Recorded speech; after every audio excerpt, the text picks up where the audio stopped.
심리학자 엘버트 벤두라라고 하는 분이 계셨다라고 합니다. 그런데 이 박사가 어떤 실험을 했어요? 그 실험은 이것입니다. 사람이 실패를 겪었을 때, 실패를 겪을 당시에 그 사람의 태도가 나중에 어떻게 중요한 결과를 맺게 되는가, 실패를 당했을 때, 낭패를 당했을 때 어떤 태도와 마음가짐을 갖는 것이 더 좋은 것인가 라는 것을 실험을 했다라고 합니다. 실험 내용은 이렇습니다. 그룹 A와 그룹 B를 이렇게 두 가지 그룹으로 띄어놨대요. 그래서 똑같은 미션을 주는데 그룹 A에게는 이 미션의 목적을 따로따로 설명을 하는 거예요. 그룹 A에게는 이 미션 자체가, 이 임무 수행 자체가 당신의 능력을 테스트하는 겁니다. 당신의 능력이 얼마인지를 측정하는 거니까 잘해야 합니다 라고 그룹 A에게 말했대요. 근데 그룹 B에게는 더 달리 설명했답니다. 미션은 똑같은데 그룹 B에게는 이거는 하나의 과정이에요. 당신 또 다음에 또 볼 수 있고 그저 훈련하고 성장하는 그런 기회가 될 겁니다. 그냥 최선을 다하시되 너무 그렇게 심려하지 마세요 라고 그렇게 두 가지 똑같은 미션을 줬답니다. 다른 목적으로. 그런데 이 미션은 원래부터 기획 초기부터 무지 어렵게 만들어 놨대요. 세상 어느 사람도 통과할 수 없을 정도로 결국에는 실패하게 만들어 놨다라고 합니다. 그래서 결국 참가자들은 A그룹이나 B그룹이나 모두 다 실패하게 되었습니다. 그래서 중요한 게 이거예요. 실험이 다 마친 후에 이 A그룹과 B그룹의 반응이 다른 겁니다. 둘 다 실패했지만, 최선을 다했고 실패했지만 반응이 다른 거예요. 첫 번째 그룹은 자기의 능력이 너무나 부족해서 실패했다라고 생각을 했답니다. 그래서 자기의 능력을 막 자학하고 그랬대요.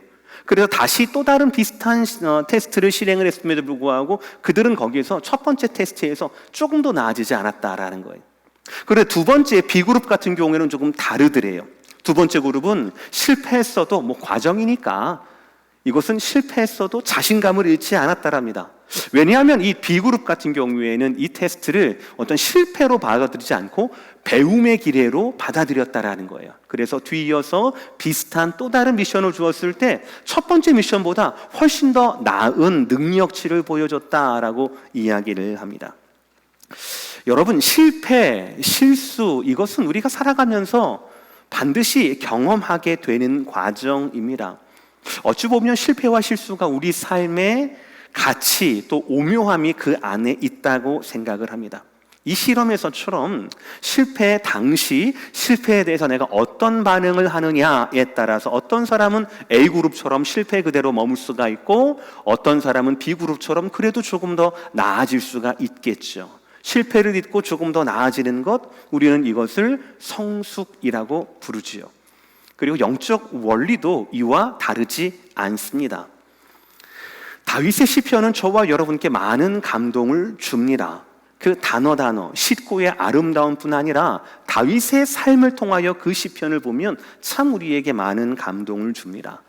다윗은 정말 곡절이 많은 인생을 살았고요, 도전이 많은 인생이었습니다. 그럼에도 불구하고 그는 무엇이라 노래했습니까? 여호와는 나의 목자시니 내게 부족함이 없으리로다 라고 노래하고 고백한 사람이었어요. 이것이 바로 다윗의 다윗됨이라고 제가 설교를 했지요. 근데 여러분 생각을 해보십시오. 이것만이, 여호와는 나의 목자시니 라고 말했던 이것만이 다윗의 다윗됨이었겠습니까?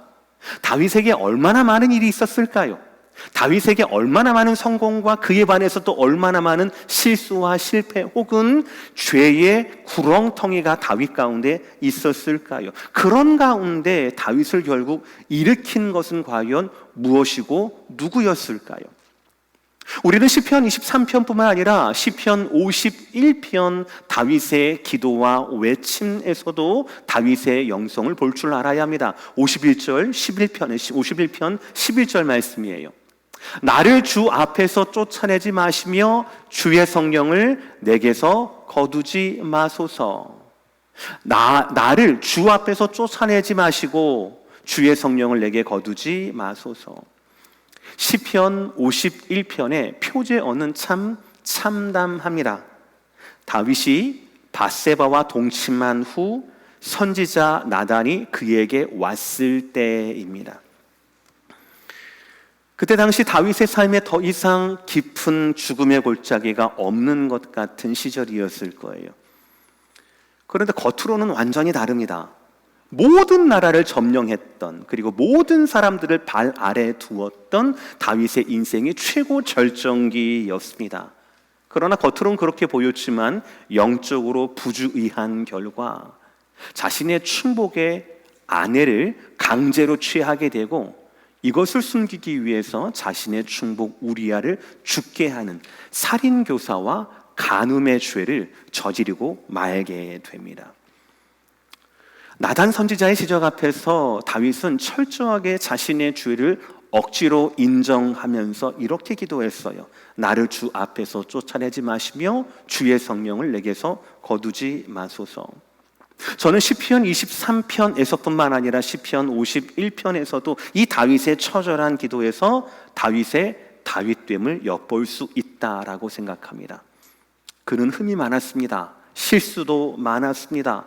그의 대적은 더더욱 많은 사람이었습니다. 그럼에도 불구하고 그의 삶은 결국 하나님 때문에 부족함이 없는 삶으로, 그런 인생으로 마무리가 되게 되는데, 그 이유가 아마도 그가 평생에 성령의 충만함을 구했기 때문이고, 그 기도를 들으신 하나님께서 결국 그의 기도 가운데 응답하셨기 때문이다라고 저는 그렇게 믿습니다.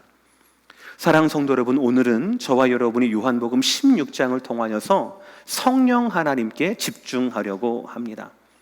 다윗처럼, 삼손처럼 구약의 시대엔 정해진 사람에게 정해진 기간에만 임했던 성령께서 지금 오늘은 저와 여러분에게는 예수를 그리스도로 믿는 모든 자들 가운데 영원히 함께 하신다라고 하셨던 그 성령 하나님, 예수님께서 순환 전에 성령 하나님에 대해서 약속하셨던 오늘 본문을 가지고 저와 여러분이 누리고 있는, 저와 여러분이 붙잡고 있는 성령 하나님이 오신 계기와 성령 하나님의 사명과 그 안에서 산다라고 하는 것이 어떤 의미인지를 오늘 말씀을 통하여서 여러분과 나누려고 합니다.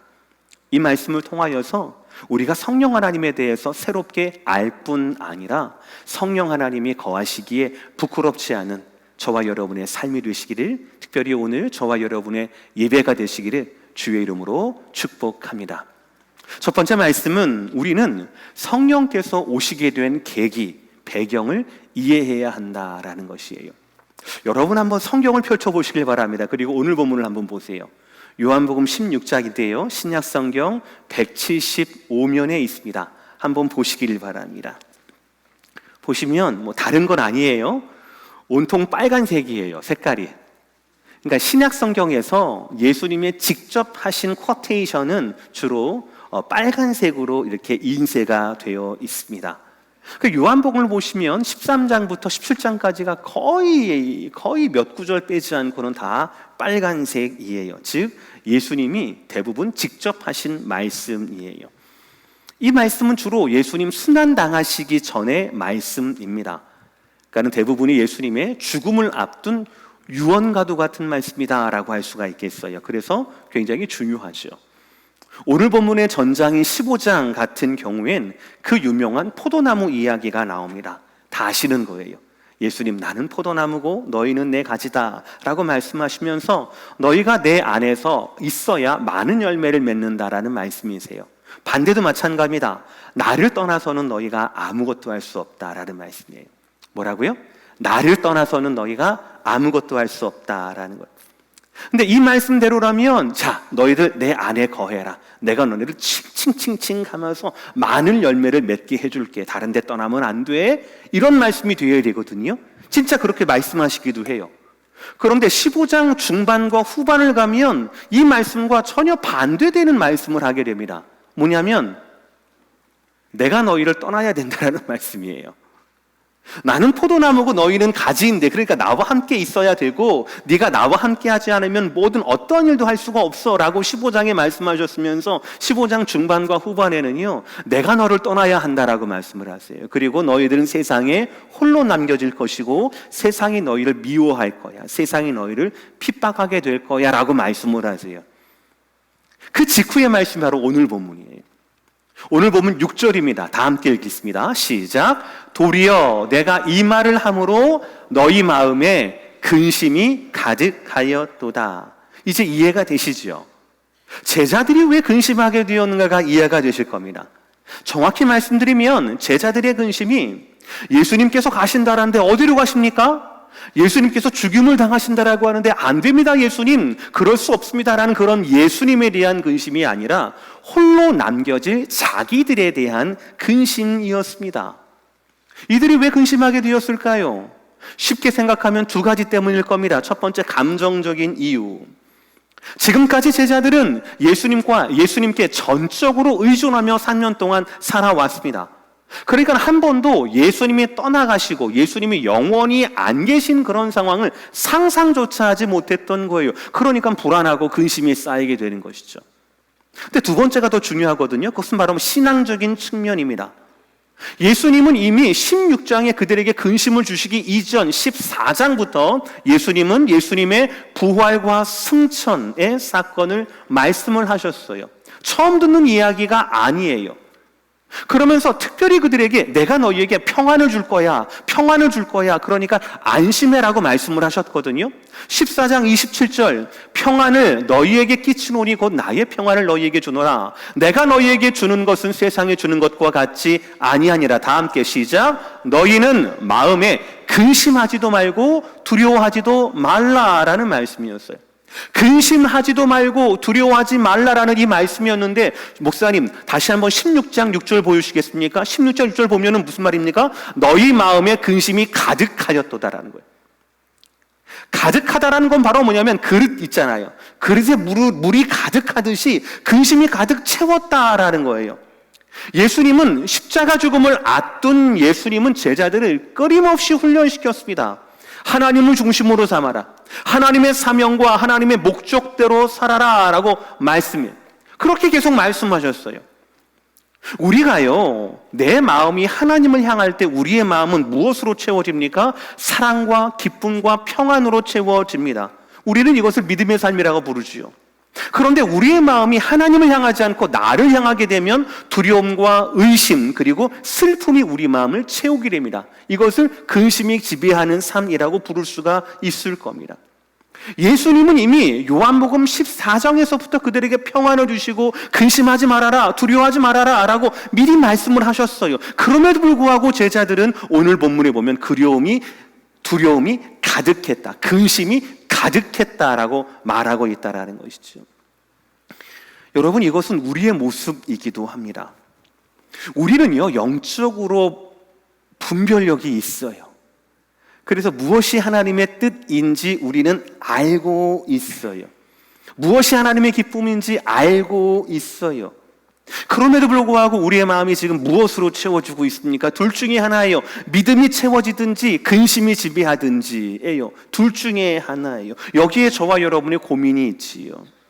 말씀을 알아요. 제자들처럼 14장에 말씀하셨거든요. 그럼에도 불구하고 우리는 16장 근심이 가득 찬, 근심이 내 마음을 가득 채운 그런 삶을 살아가고 있다라는 것이지요. 그런데 여러분, 오늘 주의 말씀이 귀한 것은 우리의 이런 연약함조차도 예수님은 이미 아시고 그에 대한 답을 주셨다라는 것입니다. 그분이 바로 성령 하나님이시다라는 거예요. 그러므로 우리는 두 번째, 성령이 하시는 사역을 알고 사모해야 한다라는 것입니다. 정리하자면 성령께서 오시게 된 계기는 바로 예수님의 말씀대로 죽으심 때문이었습니다. 그 죽으심이 제자들에게는 근심을 가득하게 하는 현상을 가져오게 됩니다. 그런데 주의하세요. 근심이 가득하게 된 것, 이것은 현상일 뿐 실상은 아니다라는 것입니다. 오늘 보면 7절의 말씀이에요. 다 함께 읽겠습니다. 시작. 그러나 내가 너희에게 실상을 말하노니 내가 떠나가는 것이 너희에게 유익이라. 내가 떠나가지 아니하면 보혜사가 너희에게로 오시지 아니할 것이요 가면 내가 그를 너희에게로 보내리라. 아멘. 여러분, 우리는 실상을 봐야 합니다. 예수님 가신데 어쩌지 이게 아니에요. 이미 예수님 말씀하셨어요. 이미 예수님 말씀하시고 약속하시고 그 약속대로 가시는 중입니다. 그러면 우리는 가신다라는 상황이 아니라 예수님의 이 약속의 말씀, 이 실상을 붙잡아야 한다라는 거예요. 그 실상이 무엇입니까? 예수님께서 떠나가셔야 우리에게 보혜사 성령을 주신다라는 것이에요. 그것이 실상입니다. 여러분, 그런데 어떻게 예수님이 떠나가시는 것이 예수님 말씀처럼 제자들에게 유익이 될 수 있을까요? 당시 몰랐지만 결과적으로 세 가지 면에서 유익이 될 수가 있었어요. 첫 번째, 성령 하나님의 임재로 말미암아, 임재가 아니면은 제자들의 눈이 띄어지지 않습니다.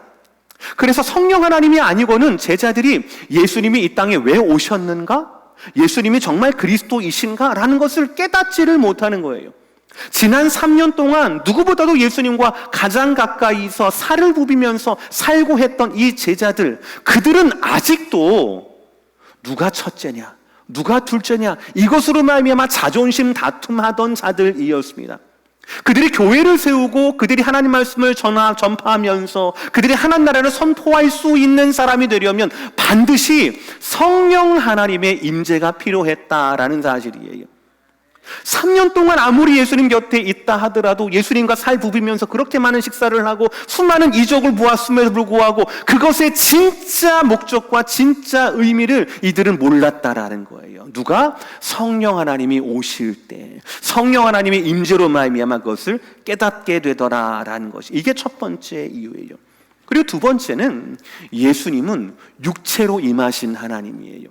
예수님은 육체로 임하신 하나님이에요. 그런데 성령 하나님은 영으로 존재하십니다. 그래서 예수님은 육체로 오셨기 때문에 육체로 가시면 우리가 예수님의 빈자리밖에 없어요. 그럼에도 불구하고 영으로 임하시는 성령 하나님께서는 저와 여러분들 가운데 언제나 어디서나 영원히 우리와 동행하시기 때문에 성령이 오시는 것이 우리에게는 오히려 더 유익이다라는 것이에요.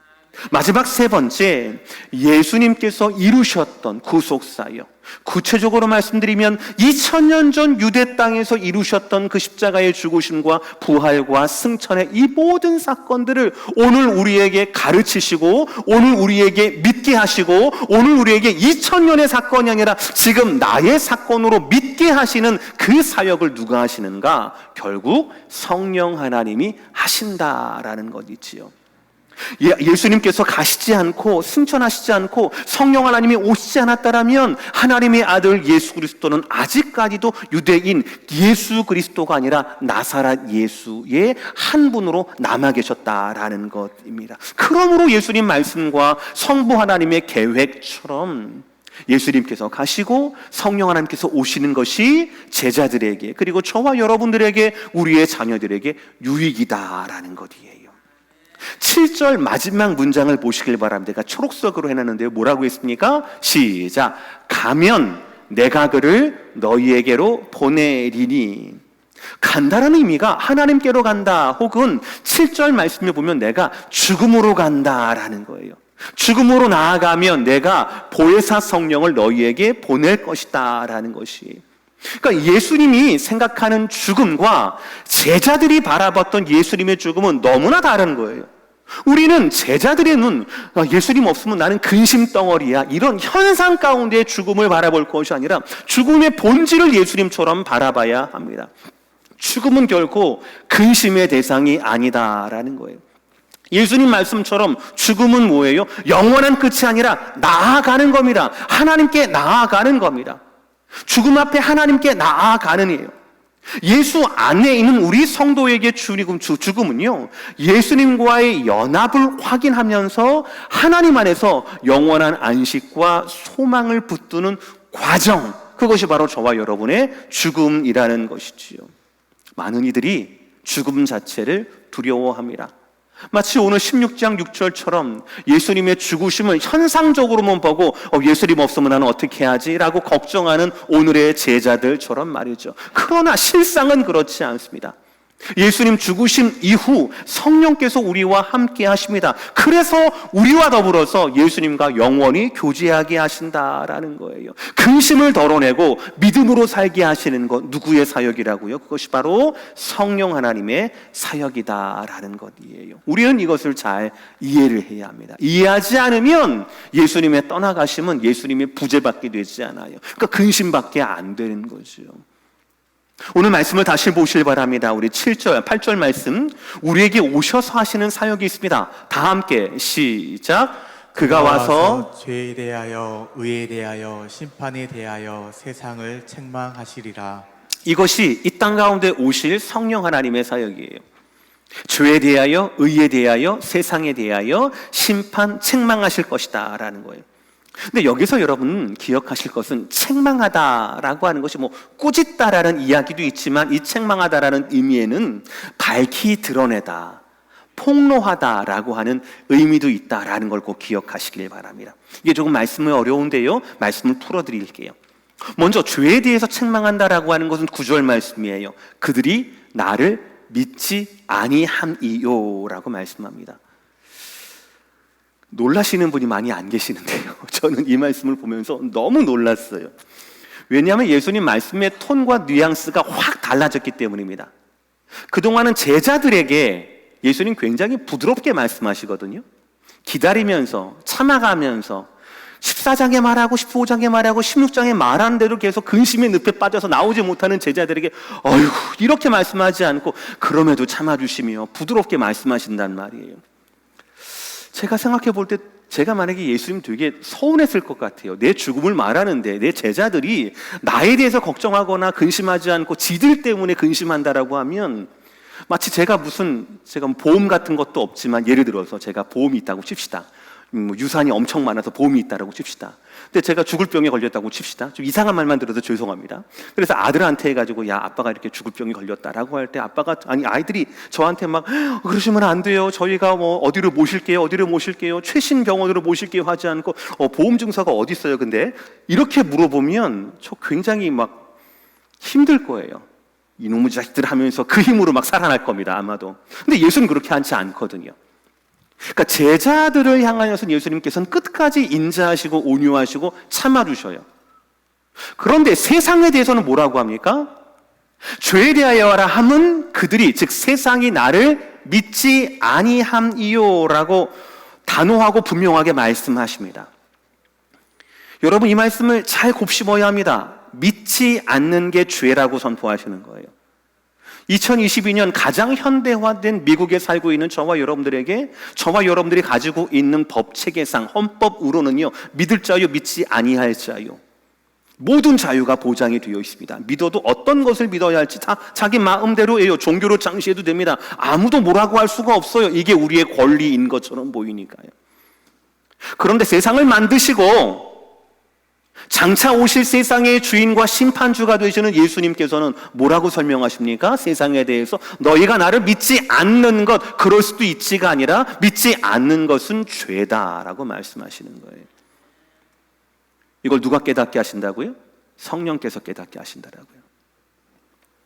두 번째, 의에 대한 책망은 10절에 나와요. 내가 아버지께로 가니 너희가 다시 나를 보지 못할 것이요 라는 말씀이에요. 좀 어렵습니다. 근데 이런 말씀이에요. 예수님께서 세상에 계실 때, 육체로 계실 때는 세상에 있는 유일한 의인이셨습니다. only one이었어요. 의롭게 사셨고 의 자체셨습니다. 그런데 그랬던 유일한 의가 이제는 하나님께로 올라가셨으니까 세상은 의인이 있습니까? 없습니까? 없게 된 거예요. 의인이 사라지게 된 겁니다.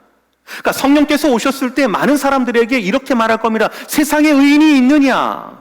유일했던 의인 어떻게 했느냐? 너네들이 불법으로 말미암아 죽이지 않았느냐라고 책망하신다. 밝히 드러내신다라는 것이에요. 그리고 이를 통하여서 성령 하나님께서 우리에게 원하시는 것은 바로 뭐냐면 우리의 마음을 통회하고 우리의 마음을 회개하게 해서 유일한 의이신, 유일한 빛이신 예수님을 향하게 하는 것, 이것이 바로 의에 대한 책망의 목적이라는 것이죠. 마지막 세 번째, 세상에 대한 책망은 11절입니다. 이 세상의 임금이 심판을 받았음이라 라는 말씀입니다. 이 말씀 또한 현상이 아니라 실상에 대한 말씀으로 예수님의 부활로 말미암아 그를 죽이려 했던, 하나님의 아들을 죽이려 했던 세상의 권세, 마귀의 권세가 실패하고 패배하였다라는 뜻입니다. 그래서 그들의 권세는, 사단의 권세는 부활로 말미암아 이미 꺾이게 되었고 하나님 아들의 완전한 승리로 끝맺게 되었다라는 말씀이에요. 그래서 잘 들으세요, 여러분들. 지금 요한복음 16장의 이 말씀은 예수님께서 그의 죽으심과 부활하심과 승천하심과 성령의 강림, 이 모든 사건들을 약속하고 말씀하고 있지만 지금 아직 경험되지 않은 사건이에요.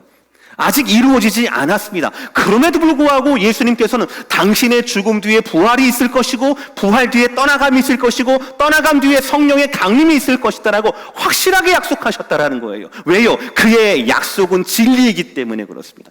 저와 여러분이 붙잡아야 할 것은 예수님 없으니까 내 안에 아무도 없네라고 하는 현상이 아니라 예수님의 이 약속과 예수님의 그 진리, 실상이 바로 저와 여러분이 붙잡아야 할 것이라는 거예요. 요한일서 3장 8절의 말씀 제가 있습니다. 죄를 짓는 자는 마귀에게 속하나니 마귀는 처음부터 범죄함이라. 다 함께 시작.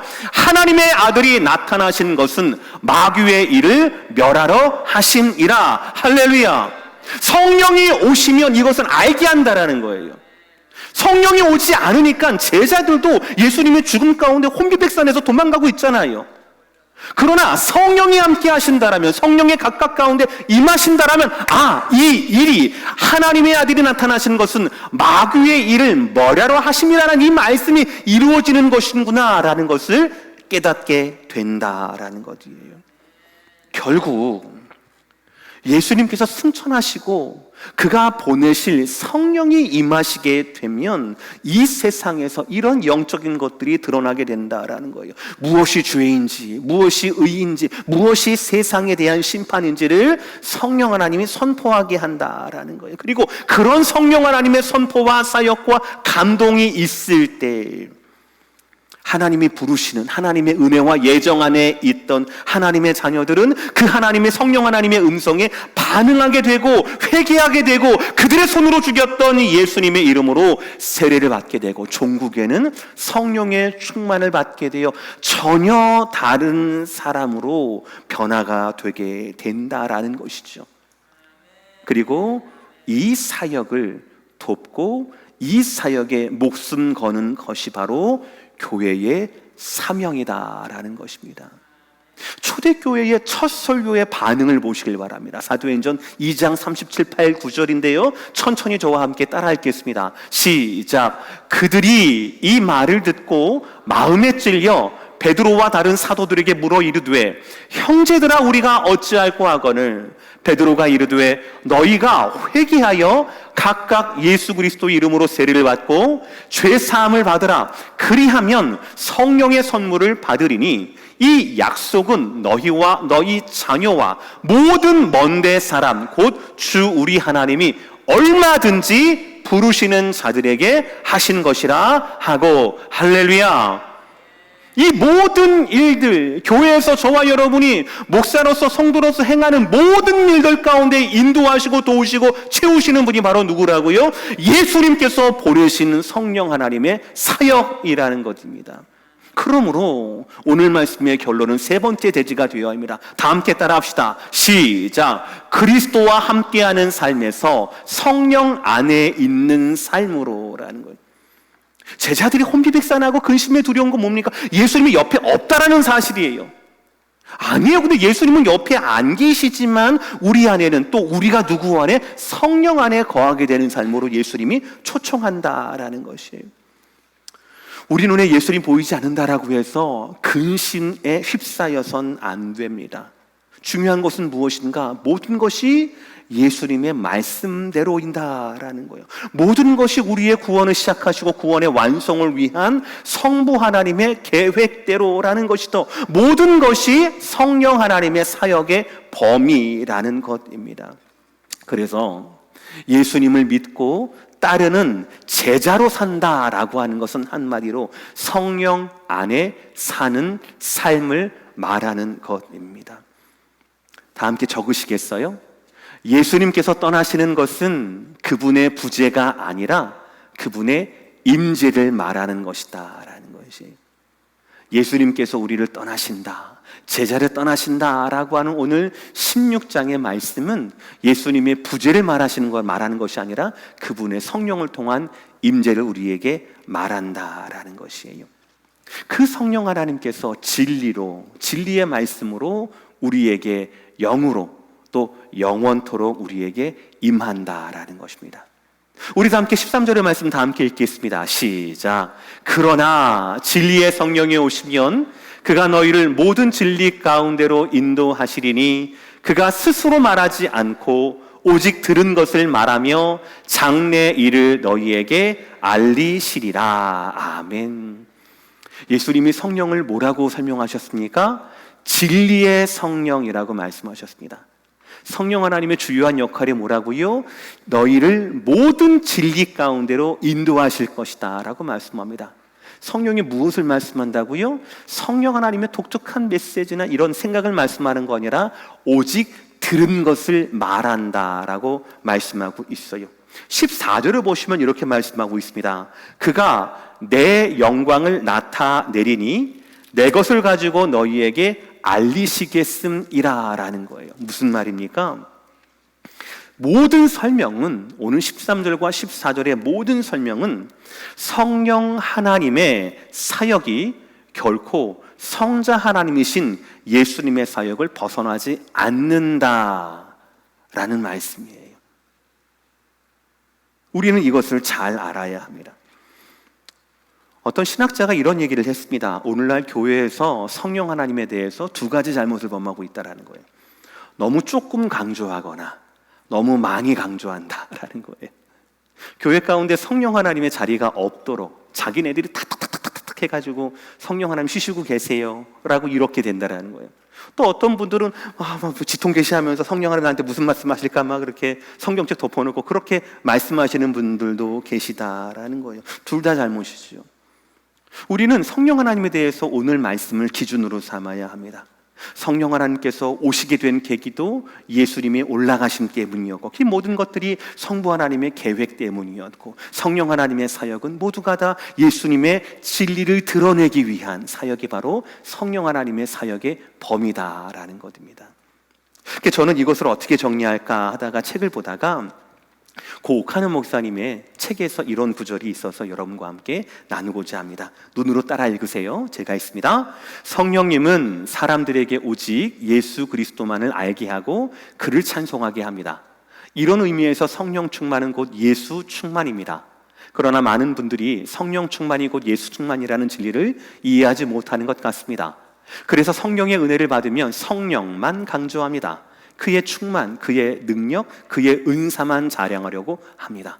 이런 태도는 건전하지 못한 것입니다. 진짜 성령의 충만을 받은 사람은 오직 예수만 자랑하고 예수만 영광스럽게 해야 합니다. 오늘 말씀 마무리하겠습니다. 우리에게는 성령 하나님이 필요합니다. 아무리 믿음의 사람이라도, 용감한 사람이라도 실수와 실패를 경험하게 됩니다. 반드시 그렇습니다. 또 자기가 의도하든 의도하지 않던 죄의 발각 앞에서 우리는 모두 다윗처럼 외칠 수밖에 없습니다.